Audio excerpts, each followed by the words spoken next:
And Wayne was on stage before he closed it out. He said the words, "You never know when you might have to do this for you or someone you love."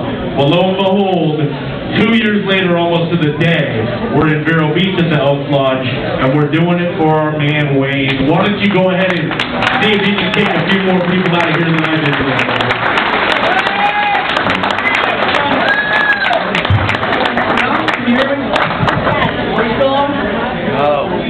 No? Yeah. Mark, I don't think we have any volume. You're on. I can hear you. Yeah, man. Hey, first of all, I want to thank everybody that came out tonight. Like Johnny said, you never know when you're going to need help. Back in May, I went to the doctor, and it seems like every time you go to the doctor, they always say, I got good news and bad news. May 10th at 2:47 p.m., my doctor said, Mr. Felber, I got good news and bad news. He said, the bad news is you got cancer. The good news is you're going to get chemotherapy and you're going to lose weight. And then he said, the other bad news is you're going to lose all the hair on your body due to chemotherapy. And I said, Doc, that's good news because I spend $40 a month getting a Brazilian wax.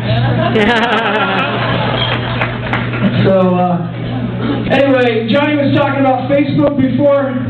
And a lot of people know I'm on Facebook. I'm kind of sick of Facebook. 3 weeks ago, I got a thing on Facebook. I don't know who the hell they are to suggest to me who I should be friends with. I got a thing on Facebook that said, Mr. Felber, you might want to be friends with your ex-wife and become a fan of Satan. Both are the same person. Apparently Facebook didn't realize that. I didn't want to be married to this stupid bitch. This woman left me for a guy she met playing internet poker. Apparently when they said all in, she didn't realize they didn't mean her big vagina. I'm not saying it was a big vagina, but every time I had sex with my ex-wife, it was like doing the hokey pokey. I had to put my right arm in, I had to pull my right arm out, put my right arm in and shake it all about. He thought the golf oil spill was loose. Anyway, a lot of people say to me, Wayne, what was the first thing that came to mind when you found out you had cancer? And I said, well, I guess I'm going skydiving, Rocky Mountain climbing, gonna ride a bull named Fu Manchu, and then I'm going to punch the shit out of Tim McGraw because fat people can't do any of that fucking shit. Motherfuckers. I'm glad to hear this crowd isn't very politically correct.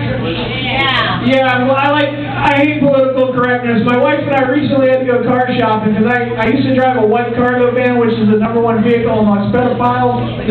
So we needed a new vehicle. And I said to the guy, I'm looking for a used vehicle. And he said to me, sir, we don't call them used vehicles anymore. We call them previously enjoyed vehicles. So that's when I looked at my wife and said, fuck, I got a previously enjoyed wife. I don't know who's been in the back seat, who's been testing the airbags. The other night I put a piece of cardboard under her just to make sure she wasn't leaking. My new wife's awesome though, but she just turned 40. And she's going through a midlife crisis, and she works with a lot of these young girls. And the other day she came home and she said, honey, I'm going to vajazzle my vajayjay. You guys heard of this? Some of you younger people? First of all, a lot of you older folks in the audience are going, what the hell is a vajayjay? That's the thing the women have between their legs that keeps us from punching them when they won't shut the fuck up during NFL football. Also known as a vagina. If you don't know what vajazzling is, Jennifer Love Hewitt's been doing this. Women shave their pussies down and they put little like knickknacks and patty wax on it. I told her to put a fucking Tic Tac down there so after I'm done licking it I could have fresh breath.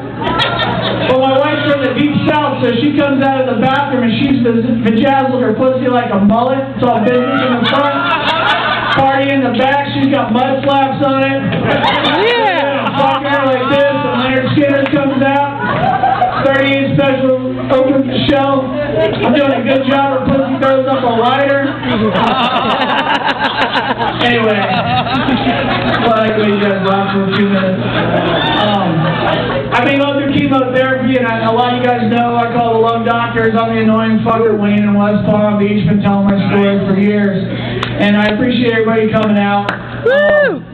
I'm going through chemo, so I can't do a lot of my comedy because I forget shit, and I think Mark said don't do that thing about ass to mouth or something he did last year at the Health Club. And I forgot a lot of my other material, and I forget what Mark told me, don't fucking say shit and what words I can use. But I just want to thank everybody for coming out. I'm going to say it's a good cause.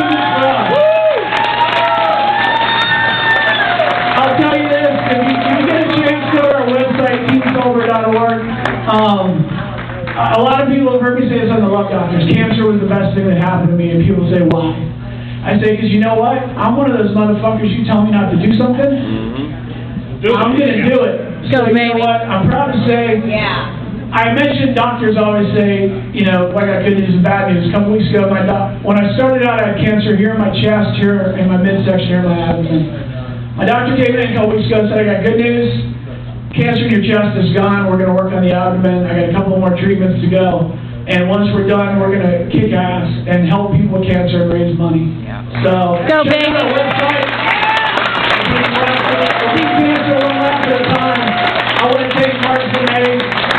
He really sacrificed a lot to put this together, and all the comics, and Amy, and everybody that came out. Amy, actually, one time, a real quick story about Amy. I got a chance to work with Amy at the West Palm Beach Improv. And right before I went up, I said, Amy, I got to pee, so I'm going to make my set really quick. And Amy actually, when we were done, hugged me so hard I peed on the stage and came So anyway, I want to hand it back over to Johnny C. And thank you guys for coming out tonight. I appreciate it.